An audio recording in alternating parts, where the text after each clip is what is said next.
வணக்கம் மக்களே. இன்றைக்கு கலாத்தியர் 4ஆம் அதிகாரம். பின்னும் நான் சொல்லுகிறது என்னவெனில், சுதந்திரவாளியானவன் எல்லாவற்றிற்கும் எஜமானாயிருந்தும் அவன் சிறு பிள்ளையாயிருக்கும் காலம் அளவும் அவனுக்கும் அடிமையானவனுக்கும் வித்தியாசம் இல்லை. தகப்பன் குறித்த காலம் வரைக்கும் அவன் காரியக்காரருக்கும் வீட்டு விசாரணைக்காரருக்கும் கீழ்ப்பட்டிருக்கிறான். அப்படியே நாமும் சிறு பிள்ளைகளாயிருந்த காலத்தில் இவ்வுலகத்தின் வழிபாடுகளுக்கு அடிமைப்பட்டவர்களாயிருந்தோம். நாம் புத்திர சுவிகாரத்தை அடையும்படி நியாயப்பிரமாணத்திற்கு கீழ்ப்பட்டவர்களை மீட்டு கொள்ளத்தக்கதாக காலம் நிறைவேறின போது ஸ்திரியனிடத்திற்கு பிறந்தவரும் நியாயப்பிரமாணத்திற்கு கீழானவருமாகிய தம்முடைய குமாரனை தேவன் அனுப்பினார். மேலும் நீங்கள் புத்திரராய் இருக்கிறபடியினால் அப்பா பிதாவை என்று கூப்பிடத்தக்கதாக தேவன் தமக்கு குமாரனுடைய ஆவியை உங்கள் இருதயங்களில் அனுப்பினார். ஆகையால் இனி நீ அடிமையாயிராமல் புத்திரனாயிருக்கிறாய். நீ புத்திரனேயானால் கிறிஸ்து மூலமாய் தேவனுடைய சுதந்திரனாயும் இருக்கிறாய்.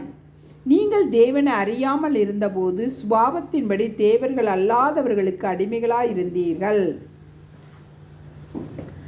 இப்பொழுதோ நீங்கள் தேவனை அறிந்திருக்க அல்லது தேவனாலே அறியப்பட்டிருக்க பலனற்றதும் வெறுமையானதுமான வழிபாடுகளுக்கு நீங்கள் மறுபடியும் திரும்பி மறுபடியும் அவைகளுக்கு அடிமைப்படும்படி விரும்புகிறதெப்படி? நாட்களையும் மாதங்களையும் காலங்களையும் வருஷங்களையும் பார்க்கிறீர்களே. நான் உங்களுக்காக பிரயாசப்பட்டது வீணாய் போயிற்றோ என்று உங்களை குறித்து பயந்திருக்கிறேன். சகோதரரே,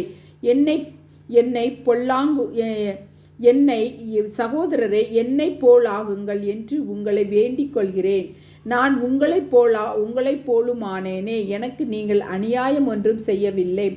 உங்களுக்கு தெரிந்திருக்கிறபடி நான் சரீர பலவீனத்தோடு முதலாம் தரம் உங்களுக்கு சுவிசேஷத்தை பிரசங்கித்தேன். அப்படி இருந்தும் என் சரீரத்தில் உண்டாயிருக்கிற சோதனையை நீங்கள் அசட்டை பண்ணாமலும் ஆரோசியாமலும் தேவதூதனைப் போலவும் கிறிஸ்து இயேசுவைப் போலவும் என்னை ஏற்றுக்கொண்டீர்கள். அப்பொழுது நீங்கள் கொண்டிருந்த ஆனந்த பாக்கியம் எங்கே? உங்கள் கண்களை பிடுங்கி எனக்கு கொடுக்க கூடுமானால் அப்படியும் செய்திருப்பீர்கள் என்று உங்களுக்கு சாட்சியாயிருக்கிறேன். நான் உங்களுக்கு சத்தியத்தை சொன்னதினாலே உங்களுக்கு சத்துருவானேனோ? அவர்கள் உங்களை நாடி வைராக்கியம் பாராட்டுகிறார்கள். ஆயிலும் நல் மனதோடு அப்படி செய்யாமல் நீங்கள் அவர்களை நாடி வைராக்கியம் பாராட்டும் பொருட்டு உங்களை புறம்பாக்க விரும்புகிறார்கள். நல் விஷயத்தில் வைராக்கி பாராட்டுவது நல்லதுதான். அதை நான் உங்களிடத்தில் இருக்கும் பொழுது மாத்திரமல்ல, எப்பொழுதும் பாராட்ட வேண்டும். என் சிறு பிள்ளைகளை, கிறிஸ்து உங்களிடத்தில் உருவாகும் அளவும் உங்களுக்காக மறுபடியும் கற்ப வேதனைப்படுகிறேன். உங்களை குறித்து நான் சந்தேகப்படுகிறபடியால் நான் இப்பொழுது உங்களிடத்தில் வந்திருந்து வேறு வகையாக பேச விரும்புகிறேன். நியாயப்பிரமாணத்திற்கு கீழ்ப்பட்டிருக்க விரும்புகிற நீங்கள் நியாயப்பிரமாணம் சொல்லுகிறதை கேட்கவில்லையா? இதை எனக்கு சொல்லுங்கள். ஆபிரகாமுக்கு 2 குமாரர் இருந்தார்கள் என்று எழுதியிருக்கிறது. ஒருவன் அடிமையானவளிடத்தில் பிறந்தவன், ஒருவன் சுயதீனம் உள்ளவளிடத்தில் பிறந்தவன். அடிமையானவளிடத்தில் பிறந்தவன் மாம்சத்தின்படி பிறந்தான். சுயதீனம் உள்ளவளிடத்தில் பிறந்தவன் வாக்குத்தத்தத்தின்படி பிறந்தான். இவைகள் ஞான அர்த்தம் உள்ளவைகள். அந்த ஸ்திரீகள் இரண்டு ஏற்பாடுகளாம். ஒன்று சீனாய் மலையில் உண்டான ஏற்பாடு. அது அடிமைத்தனத்திற்குள்ளாக பிள்ளை பெறுகிறது. அது ஆகார் என்பவள் தானே. ஆகார் என்பது அரேபிய தேசத்துள்ள சீனாய் மலை. அந்த ஆகார் இப்பொழுது இருக்கிற எருசலேமுக்கு சரி. இவள் தன் பிள்ளைகளோடு கூட அடிமைப்பட்டிருக்கிறாளே.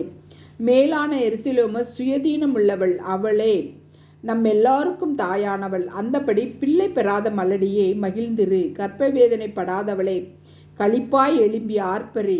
புருஷன் உள்ளவளை பார்க்கிலும் அநாத ஸ்திரிக்கே அதிக பிள்ளைகள் உண்டு என்று எழுதியிருக்கிறது. சகோதரரே, நாம் ஈசாக்கை போல வாக்குத்தத்தத்து பிள்ளைகளாயிருக்கிறோம். ஆயிலும் மாம்சத்தின்படி பிறந்தவன் ஆவியின்படி பிறந்தவனை அப்பொழுது துன்பப்படுத்தினது போல இப்பொழுதும் நடந்து வருகிறது. அதை குறித்து வேதம் என்ன சொல்கிறது? அடிமையானவளின் மகன் சுயதீனமுள்ளவளுடைய குமாரனோடே சுதந்திரவாளியாய் இருப்பதில்லை. ஆகையால் அடிமையானவளையும் அவளுடைய மகனையும் புறம்பே தள்ளு என்று சொல்கிறது. இப்படி இருக்க சகோதரரே, நாம் அடிமையானவளுக்கு பிள்ளைகளாயிராமல் சுயதீனமுள்ளவளுக்கே பிள்ளைகளாயிருக்கிறோம். ஆமேன். மக்களே, வீடியோ பிடிச்சிருந்தால் லைக் பண்ணுங்கள், ஷேர் பண்ணுங்கள், சப்ஸ்கிரைப் பண்ணுங்கள். தேங்க்யூ.